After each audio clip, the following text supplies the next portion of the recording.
afternoon, everyone. My name is Everard Williams. I am the photo chair at Art Center College of Design, and I am really honored to be on stage with both Marcus and Sunny. So, yes, yes.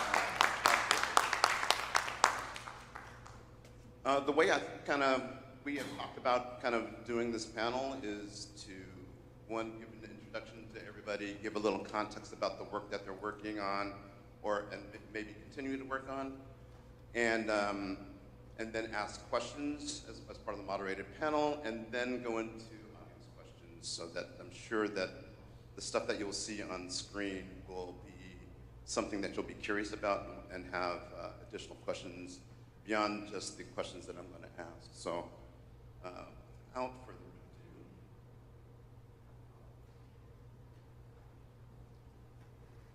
so I just want to give a little context about everything that you're going to be seeing, and it's all surrounding the Eaton Fire of January 2025. The Eaton Fire of January 2025 stands as a defining moment of ecological and domestic rupture in the history of Los Angeles County. Driven by the most severe Santa Ana wind events documented in over a decade, the wildfire swept through the foothill communities of the San Gabriel Mountains, leaving behind a scarred landscape and deeply altered communities. For the creative community of Altadena, the physical destruction of homes was inexorably bound to the loss of physical archives, private studios, and historic photographic equipment. As many of you know, the fire ignited on January 7, 2025, near Eaton Canyon, and again, driven by these incredibly powerful winds.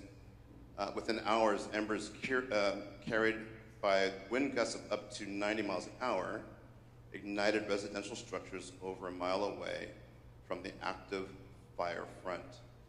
I don't know how many of you have been to Altadena and have an idea of just the size of the landscape, but it's about 14,000 acres and 9,000 structures were burned. Half of those structures were single-family dwellings, so it had a tremendous impact on the community. To my left, your right, and to my right, your left. To my right, we have Sunny Mills, and Sunny is an interdisciplinary visual artist, photographer, and set designer whose creative practice explores the intersections of physical space, narrative structure, and material culture.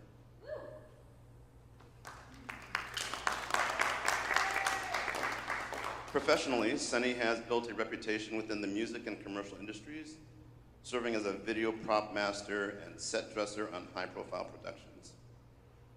Upon establishing a residence and art studio in Altadena, she found a deep sense of artistic grounding and communal belonging, which became the cornerstone of her personal work. After escaping the fast-moving flames with only her 2 cats and a backpack of essential items, she suffered the complete loss of her lifelong belongings, her physical art portfolio, and her entire darkroom setup, including rare vintage cameras, chemistry, and specialized tin-type equipment. Despite this profound personal displacement and the financial instability that followed, a grassroots campaign organized by her creative peer group raised $44,000.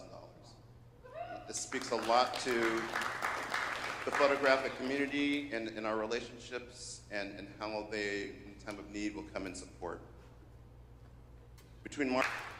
Marcus is a Los Angeles-based photographer, commercial director, and cinematographer whose practice is rooted in human connection, environmental portraiture, and documentary storytelling. Marcus is a native of San Francisco. He began experimenting with cameras at an early age before studying cinematography. And following his studies, he moved to Los Angeles, where he forged a distinguished career directing commercials for global brands, Porsche, Samsung, Toyota, Chevrolet, Gatorade, Fitbit, and Google. In parallel with his commercial endeavors, Marcus has maintained a dedicated documentary and street photography practice. His short film, Halloween Meets Gasoline, was selected by South by Southwest and honored as a Vimeo staff pick, while his ongoing feature-length documentary, Beyond the Fields, tracking child boxers enrolled in Thailand, has received residency support from the San Francisco Film Society. The evening of January 7, 2025, drastically reordered Marcus's personal and creative trajectory. Amid widespread power outages and glowing orange horizons, Marcus, his wife, and their 2 children evacuated their Altadena home with only 2 carry-on bags of essential family documents. Upon returning, they found their home completely reduced to rubble. Despite the immediate stabilizing demands of starting over, which were aided by GoFundMe campaign that raised over $140K. Congratulations. Thank you. Marcus felt an immediate instinctual urge to document his changing neighborhood. In the spring of 2025, after receiving some replacement equipment, he initiated a methodical and quiet photographic survey of the post-fire landscape. And if you haven't had a chance to go a couple of doors down and actually take a look at both Sonny's work and Marcus's work, it's really extraordinary. So I would invite you to take some time and actually go take a look at that work. It's really fantastic.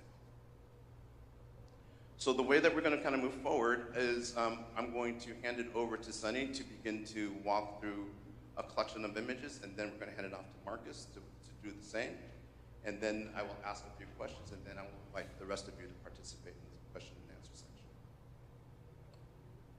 Thank you for that introduction, Everard. I'm Sunny. This is a project that I never planned on doing, but here we are. So I was a renter in Altadena for 4 years, and as we know, the housing situation in LA, it's really hard to find that special place.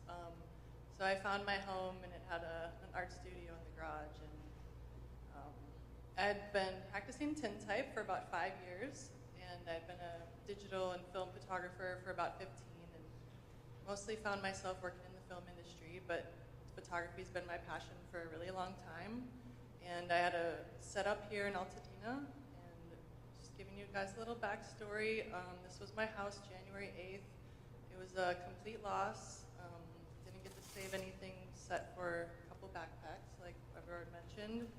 And it was just a very shocking, as I can speak for anyone from Altadena, but we didn't think that was going to happen. So I was staying at a friend's house, not really sure what I was going to do with my life, with my art practice. I was just in a very dark place for those first few weeks after the fire. And about a month and a half after the fire, 2 different photographers reached out to me via Instagram, and they offered to give me large format cameras, like the ones I lost in the fire. And this photo is a 5x7 and a 4x5. And I had lost 3 large format cameras in the fire, an 8x10 from 1902, just very sort of sentimental, but also Margaret removed the lens cap, exposing it, and then I developed it. So I guess a little bit of backstory about tintype. It's the original form of photography developed in the 1850s. So if you've ever seen Civil War era photos, that they're made on tintype, and typically someone would have had a mobile darkroom either in a carriage or whatever their transportation of the time. So it has to be made while the plate is wet. There's another name for it is wet plate. So it's 4 steps to make this photo. And after I made this photo, it was a huge moment for me. And I kind of sat looking at this plate for about a week. And then I posted on a Facebook group in Altadena. And I offered the same experience of sort of catharsis, maybe, and initiating the healing journey is what it offered me. So I just thought it would be a nice thing to do for the community without much thought behind it. So after about a week, I had tens, maybe 20 emails, and then I set off and I started I started shooting people. So this top left image is the very first tintype that I took, and I was really nervous. I showed up to her property, and we kind of stared at each other, and I was meeting complete strangers. I asked her to tell me, she said she lived there for 30 years, and we just sort of, I just walked her through it, had her stand in the doorway, and we took this image, and she acknowledged that it was the first time, you know, she was able to start processing this as well. And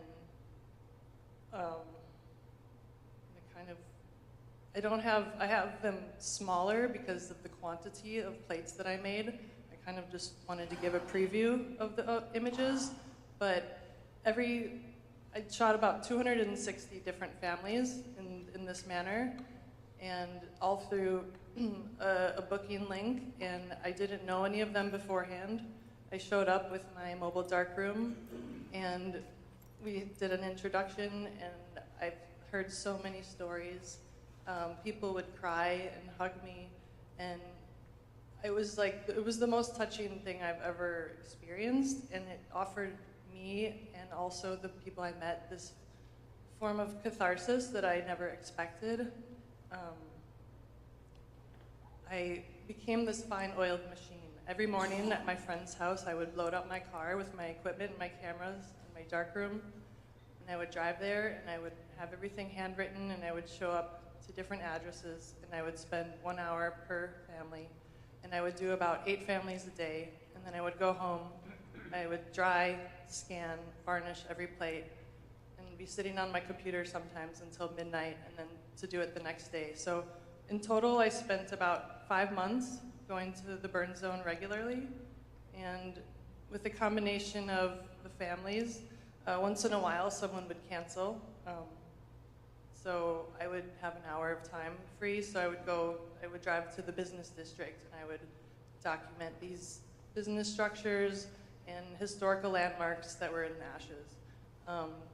There wasn't many people up there at the time. It was me driving around, and there was dump trucks everywhere, and water trucks, and street sweepers, and a few morning families, but otherwise it was very vacant. So I kind of just pulled up wherever I wanted to, and I would pull down in the business district and do my setup. And it was honestly, I found a great sense of peace up there as well. So in not only documenting the stories of the families, but the places. So here's my setup in the back of my Toyota Highlander. And the first month I was up there, the air quality was very poor. So the first step of the process is me pouring collodion on a metal plate, and the ash would fall from, I really couldn't see it and invisible to the naked eye, but upon developing, I would see all these specks on the plate. So I think it's fascinating that the environment was sort of showing up on the plates. I got to meet a lot of the workers that were up there. This is a group of Army Corps engineers. The first step of the process of clearing the lots, they would go through and do an asbestos removal and toxic waste materials. And then the dump trucks would come in. Everything would get wet down, and it would be 20 to 30 dump truck loads full for every lot that would be driven away and brought to a landfill.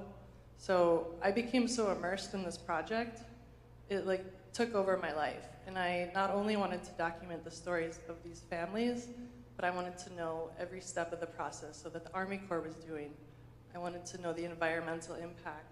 I became obsessed with it, and really passionate about it, and I felt really passionate about the lives of the families that I met and everyone that I've photographed. I consider them friends now. I still keep in contact with the Baptist church. We lost eight or so different churches in the community. It was a really life-changing experience for me. And after I photographed the people, I gave each one of them their plates. So when I gathered about 20 or 30 plates, I would have everybody come. This picture here is the day they were clearing my lot, and this is afterwards. So I sort of did a recreation of that initial photo and a during and an after. And I've never been a documentary photographer before, but I really feel called to do it now. So I've been keeping in touch with everybody, and I'm hoping to document their rebuilds as well. And yeah, happy to answer any questions.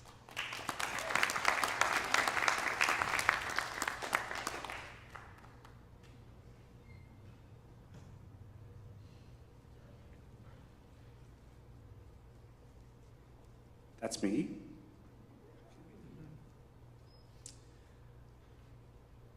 Where to begin? There's a lot of overlap with Sunny. This body of work that you're about to see was not something I was intending to do, but it was really a reaction to some of the editorial photography I was seeing at the time. It's gone, so it was basically starting from scratch. And one day I get this email from the head of Arca Swiss, and they had told me they had been a fan of my work. I have a relationship with them, and they decided to gift me a new 8x10 camera to replace the one that I had lost. And around the same time, photographers from the community, large format photographers, started sending me 8x10 color sheets and boxes of film. And if anybody knows how much that costs, it's about $300 for 10 shots. It's like $30 every time you fire the shutter, if it comes out or not. And I just felt moved to do something more than the street portraiture that I had been doing. And so I decided that every sheet that I got would be committed to documenting Altadena. And the first shot that I took is my neighbor's garage, which is my neighbor Sue. And I know that Corolla because I would see it drive in and out every day. My kids would play on that driveway. And there was just something spooky, beautiful, and just shocking about what I saw. And then I immediately turned around and took a shot of our family Subaru that was up the private road. And this all started as just documenting my vehicles and just creating a record to have a story to tell for my kids and just other people, because I knew that this was going to disappear after a while. And after I got these 3 shots back, I felt like I was onto something. Like I felt like I needed to get back up there because everything I was seeing just didn't feel like it was doing Altadena justice. And so I started walking around just my immediate block to see what I would find, and I would notice things at certain times of the day. Like, it was very similar to what Sunny was saying. Between the hours of 5 and 8 that spring, the Army Corps would clock out at 5, and then the whole place would just be completely empty. And so you would be able to have Altadena all to yourself. You would have these crazy views to see block to block to block. And it was very disorienting at first. But then you start to notice things around these hours where you would have these mixed emotions of, this is a huge tragedy, but the light is like very beautiful. Like, what do? I need to do something. And so that became kind of a ritual, very similar to what she did, is just every other day I would go up, I would wait till the Army Corps would stop, and then I would go out and I would shoot. And it started with just the immediate block, but it started to expand further and further. It just became one of those things I felt called to do. It just sort of took a life on its own. And mainly because there was a built-in time constraint, right? It was had all the right variables for like a strong project. It was deeply personal. It was an area that I knew. And every day the lots would be cleared. So some locations that I would go to and the light wasn't quite right, I would drive there the next day and they would be gone. And so I knew that this was something worth getting because it was one of those things that I knew if I didn't get it, it would disappear, and then the record that we would have would just be destruction, debris, and sort of taken without care. And so that's what I did. I continued on, and it was a way for me to process, because looking through an 8x10 ground glass is very different than looking through a viewfinder. You can compose with a viewfinder, but I find that if I shoot with medium format or digital, it's very easy for me to get lazy. Like I can just shoot a few and I'll find it later. And this really forced me to slow down, because looking at an 8x10 ground glass, when you're underneath the dark cloth, it's like looking through a window to the frame, and you can just get lost in there, and everything's upside down and it's inverted. So you're really noticing the corners, the lines, and there's nobody around. So I could literally just sit there and take these photos. I could sit there and I could cry, I could check on my lot, I could, just be with my thoughts. And so that was the way I was able to process, because everything else in my life at the time was survival mode, right? I had 2 little kids, we had insurance, I needed to deal with like housing. There is nothing, I had no alone time. Like, you don't have any privacy as a parent anyway, but just to have something that there was steps that you can't skip, there was something that to be methodical, something you have to be fully present in. And that's what I really enjoyed about this project, was just being able to see Altadena in a way that I had never seen before. I didn't even recognize the block next to me because there's usually a fence there. And now it's just open space, and there's all these like memories of things that people used to use that I started to really latch onto. This idea that of all these things left behind, like somebody enjoyed shooting hoops on that thing, and now it's just eerily quiet. And somebody probably had a lot of meals over this, they probably laughed, they probably were, burned stuff. And it just became something that I couldn't stop, because there was a deadline. The deadline was, there was the last day that the Army Corps said, like, we kind of have a hard stop date. And so that was really driving things, because I'm really good at procrastinating and like being depressed and not doing things. But this was kind of the right creative kick in the pants to get something going.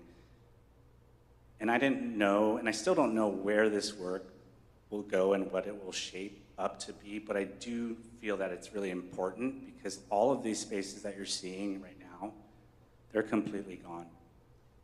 And so this was the only thing I knew how to do and do well, sort of visually tell that story, whether it's for historical context or just personal work. But it felt like, as a result of this tragedy, it was an unintended kind of like perfect project to like sink my teeth into.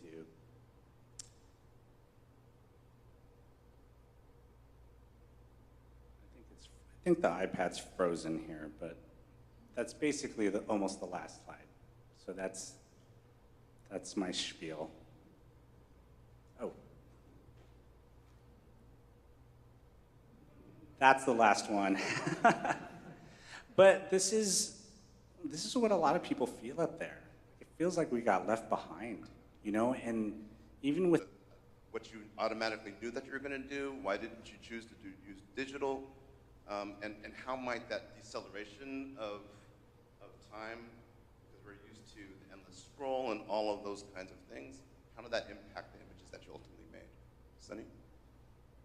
Well, I guess I didn't have it. I lost my camera collection, so after getting donated this 5x7, I didn't really have a choice. I could have gone out and bought a new camera, but I didn't feel like shooting at the time. I didn't want to go buying stuff and film and all that. But someone donated this 5x7 camera to me, and I just sat looking at it, and I was like, that's a cool camera. Someday I'll take a picture with it. But once my mentor really put a fire under my butt and said, order the plates, order your chemistry. You know, I dropped a couple $1,000s buying everything. Thank you for the GoFundMe for that. And I've always liked slow processes. I like detail-oriented work, and I like maybe the danger aspect of the tintype process. I've been doing it for about 5 years now, and it's just an enamoring process. I like that I have to do everything right in order to get a good picture when it comes down to how I pour the chemicals onto the plate, to how long I fix it, how long I develop it for, how long I expose it. Every step of the way can go absolutely wrong, and it's a process that's really frustrating for me at times. I've wanted to give up. I've cried, you know, before the fire, just shooting portraits. I'm like, this process is finicky, but when you get the shot, it's so rewarding. It's like this magical moment. So it's alchemy in process. So I didn't really choose to pick the most difficult way of taking pictures up there. It sort of chose me, and I am a yes man. So I went with it, and it was really, that's what I needed to do. A couple things. I chose 8x10 not because, well, I think the quality is unmatched compared to any format, but it was all about intention, right? You can't handhold it. You can't get it by accident. You can't get lucky. Everything has to be thought out and calculated. And so that's what I needed at the time, was something to really like focus on. And I think ego too, like I wanted to be as far away as like the news stuff and almost like rub it in their faces. Like, this can be artful, it can be better, and it can be really better. And it can be, like, I just wanted to find the beauty in it. But mainly it was, I just wanted to be alone for a while. And so it's a lot of those things all wrapped up into one. You both spoke individually about time constraints. Sunny, you talked about photographing people on their property, and your time constraint was 1 hour. Marcus, you talked about the time constraint of the Army Corps engineers ending their time in Altadena and doing the cleaning. Can you elaborate on that any more, about how that time constraint affected your work, level of urgency that it made, and do you wish that there wasn't a time constraint? Honestly, if I think there was no time constraint, I wouldn't have this amount of work done. I'd be sitting, waiting for the perfect idea, or being sad. Like, there was something that just, it's good to have a deadline of any kind, I think, just to motivate you to get out of your chair and go out. But there was like a daily time constraint too. Like, I would go up there at 5, I would set up, find a shot, and then I would just wait until 7 when the light was just right. And like, how many times do you actually go and see a sunset every day? It's like not something you actively go, but it's beautiful. Like, it's different every day, and there was just something I really loved about it. Sunny? I guess I gave myself the time constraint out of efficiency, because I was getting so many emails for people wanting to get this portrait taken.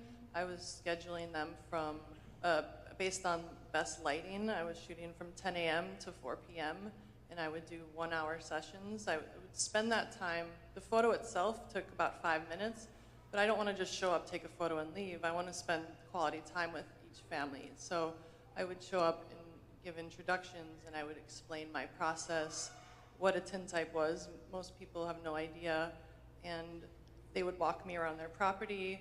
They would tell me how long they lived there, show me their flower gardens, etc. So I was sort of building relations, and that's almost, you know, equal of importance as capturing this photo in this moment, and explaining why I was doing this, and that I wanted to be able to give them a tangible object afterwards.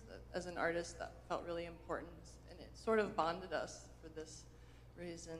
I was able to give each family I took a portrait of. By becoming kind of a community center, as people are coming to you, messaging you about having this kind of photographic relationship, and you're not just making a photograph of them, you are having dialogue back and forth. There's a sharing of the experience. Not that you're trying to relive that exact experience, but you're deepening the relationships of the community. I think that's super powerful. The other comment is more of a comment from me is, so I grew up in Altadena. I've been a resident of Altadena for about 55 years, so I'm a long-time person there. And I was struck when Sonny mentioned that the tower at Elliott School was going to be, torn down, because I remember that tower when I grew up. So I think of the work that you both are doing is super important in terms of the documentation of the lived experience in Altadena, because it's not one that's documented, and it's unfortunate that it required a tragedy like the fires in order for the documentation to take place. But I'm thankful that you both are there making the work that you're making. And again, the work is extraordinary. I'd really take after this. Not that I want you guys to vacate the building for the next panel, but the work is really important to take a look at. I think we'd love to open it up for a few questions from the audience. I see a couple hands going up. Let's see, I'll start on the front row corner here, and then I'll take you next, sir. Oh, we have a microphone. Perfect. I want to say thank you both for what you've done, but I'm guessing you were compelled to do it, But what struck me more than anything was, Sonny, you're describing the process of meeting all those people and interacting with them and remaining friends with them. And I think the question popped into my head because I experienced the fire as a kid. And Marcus, you have kids. Did you find any difference in the way people reacted to that based on like a demographic? Like how did kids react as opposed to adults who have a vocabulary and can speak about how they feel and can take pictures about what happened? And that led to, was there any group that's how they reacted stuck out? Did women react different than men? Did renters react different than homeowners? Did white people react different than black people? So I was really curious about that. And Marcus, you have kids, so you might be able to speak to that specifically. So there's a large body of this work that are actually portraits. There's some up in the exhibit. I only showed landscapes just to give you a broader context of the project, but I found that everybody who's gone through this all react the same way. And maybe that's just because I never intended to do like a snapshot of all of Altadena. I really only stayed in my pocket because that's the neighbors that I knew down the street or 2 blocks over. And that was the other beautiful thing, was that we could sit there and talk for hours. Like, where were you January 7th? Did you get a notice? Were you on that crazy Watch Duty app? Things that only somebody else, like, same with me and Sonny, not everybody can relate to that. And so that was a part of the grieving process that I found was really good. So, but to answer your question, I think everybody, for me personally, reacted with open arms and just happy to share their story, because I think everybody had emotions bubbling up, and there was no other way to really get that out unless you interacted with someone who was in the same situation. Yeah, that's a really great question, and it is something that I'd really like to talk about, because it became like this social experiment after a while. I was meeting every demographic from Altadena, from 60, 70 years in Altadena, black families to renters, and it was complete diverse cross-section. And nothing sticks out that, like, I can't say like women were more sensitive. No, everyone was dealing with it in their own ways. Everyone was very open and receptive to my presence being there. kids seemed to be in their own little world. Sometimes they would be like playing happy, and you know, I just thought it is something that I've done a lot of writing about, actually. I don't have enough time to go into details of it right now, but yes, it was very fascinating to see. You know, I did this on a donation basis, so I didn't ask anything, and sometimes people would donate something for supplies, and sometimes people were so grateful and crying, and sometimes people were a little standoffish and cold, or the wife emailed me to do this, the husband was just there because of her. You know, it was an interesting, I learned a lot just like reading sociology books. You know, people are dealing with trauma and grief in their own ways, and so I just tried to be sensitive and like an open space for people to share what they did or didn't want to. I didn't pry. I was just like an open vessel for them to give to me whatever they were willing and whatever they were able. So I just want to add one more thing. Maybe it doesn't answer your question, but in meeting people, you could tell who was going to double down and stay, like who was really down for Altadena and who was like 1 foot out the door already. And so that kind of filtering process was interesting for me. The thing that I would add would be, for the subjects that are in these photographs, this very well may be the start of a new photographic. Think of all of their photographs being lost. This may be the first thing that now becomes a new record. So if they're staying, it becomes a new record. If you're leaving, it becomes a different type of record. But when you think about how dependent we have become on images, even though we're capturing many of them on our phones, many of us have traditional prints that we maybe had from Fox Photo or whatever, and those are in the albums, and those are now gone. So again, the work that you guys are both doing is kind of maintaining the lineage of the photographic record as print. So again, thank you so much for that. There was another question. Thank you. Having been your subject, Sonny, my wife and I can answer his question actually better than most. National Geographic took a picture of me and my son in our rubble. My son didn't want to take the picture. I didn't want to take the picture. But when Sonny took tintypes of us, we wanted to take the picture. There was something about her. Also, the two photographs were very different. National Geographic, he's a very famous guy, but he wanted to take pictures in our rubble. That was before our lots were cleaned out. When, by the time Sonny got to us, our lot was empty. So it could have been some kind of divine providence that the lot being empty made it easier to relate to Sonny. But I had a question for you, Marcus. We really got to go. When we were out of town when our house burned down, but when we got to Altadena, one of the things that struck us was it was a different color. Altadena used to be very green. It was shades of gray. You chose to take pictures in color, and I wanted to know if that was intentional, and if you took pictures in color because it was gray. Was that a reaction?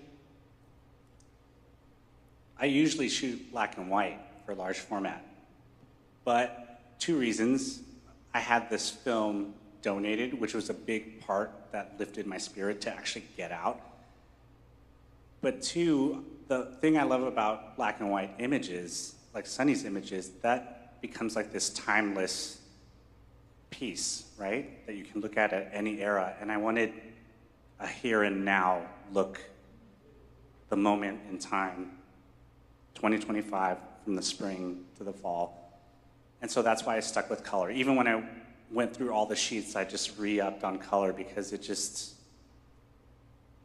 I want people to be able, if I print it big, to just be able to stand in front of it and just look at every part of the frame and feel like they were there. So I feel like you can't do that with black and white. a different part of your brain will light up to be like, oh, it's art, and you know, it's beautiful, but like to me, it didn't have the impact. So it was a artistic choice.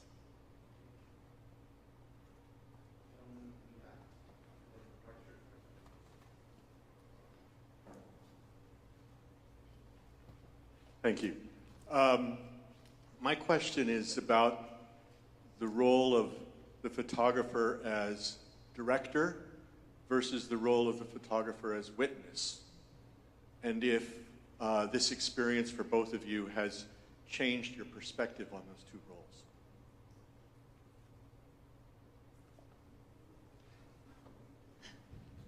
Well, I guess definitely played both of those roles. Oftentimes, people aren't used to having their portrait taken. They're not sure what to do, where to stand. We were constrained by the rubble on the ground, so I didn't ask people to like go stand in the middle of the rubble for this cinematic shot. I asked them where they were comfortable to stand, and I would direct them because I've been a photographer for a long time, so I used my portrait experience doing that, but also I'm here to listen, and I'm here to sort of allow for whatever expression that they were having, feelings at the moment. So I sort of, I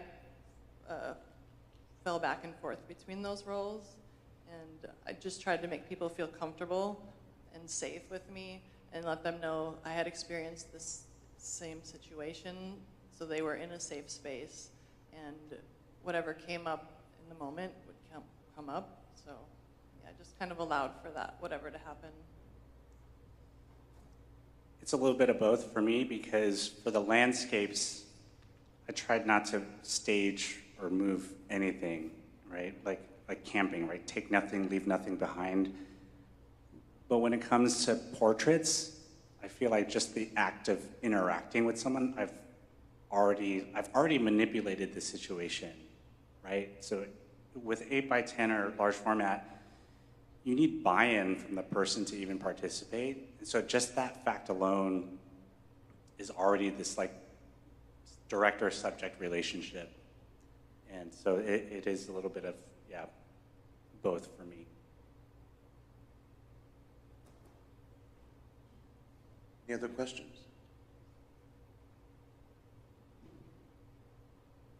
Okay. Thank you so much, Sunny, Marcus. Thank you. Thank you for the work. Thank you. And thank you, Amadou, and the audience for coming.